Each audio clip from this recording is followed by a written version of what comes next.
right, let's get into some practical theology. Let's talk a little bit about the church. You know what the church isn't meant to be? The church is not meant to be a self-perpetuating machine.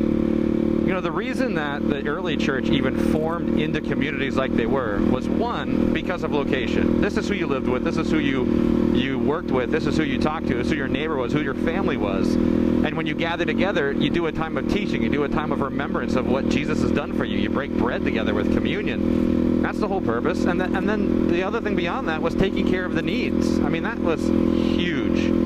The early church was meant to take care of the needs of the community, specifically the community of people that were a part of the church, but then outside of that, people who belonged to the geographic community that couldn't be a part of the church. Unfortunately, in today's world, the church has kind of grown into this machine that is really programmatically focused, and so churches tend to be much more concerned, and I don't mean to speak unhelpfully, I don't mean to speak in huge generalities, but the church tends to be more concerned with whether they have the appropriate programs for everything that's going on, for every type of person that's at the church, than it is about actually being the church. And so, here's the practical theology. I'm not going to get into all of that. I'm going to say this.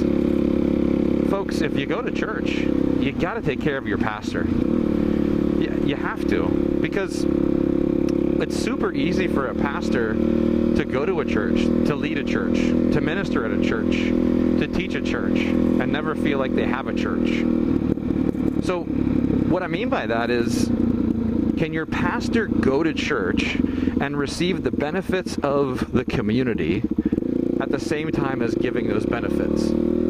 Because their job is to give them. Their job is to provide the teaching. Their job is to provide the structure and the leadership. Their job is, in so many ways, to make sure those programs that we're talking about happen. But if they go to church and nobody's actually checking in with them on their spiritual life, well, then who is?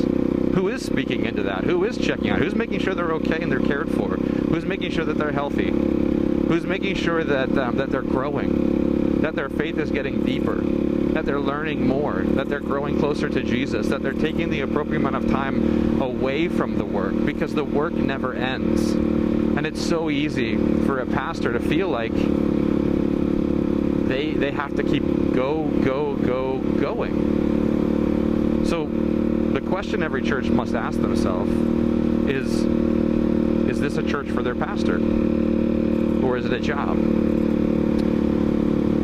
And I do believe, I would say, that the church should be a place of worship, a place of growth, a place of love and care for that pastor, just as much as it is for the person who isn't the pastor and goes to church. Now, certainly the roles and responsibilities are going to be a bit different. Understand that. It's not going to be the same.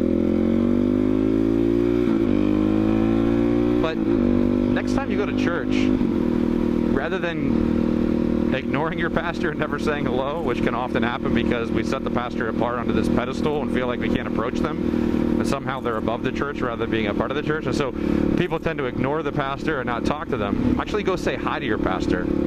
Ask your pastor how they are, and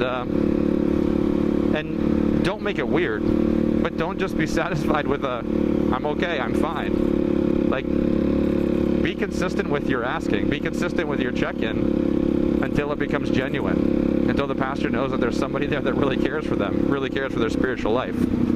Because it makes all the difference to the pastor when there is somebody that actually cares for them beyond the role that they have to play in the church that they've chosen to minister at and minister with. What do you think?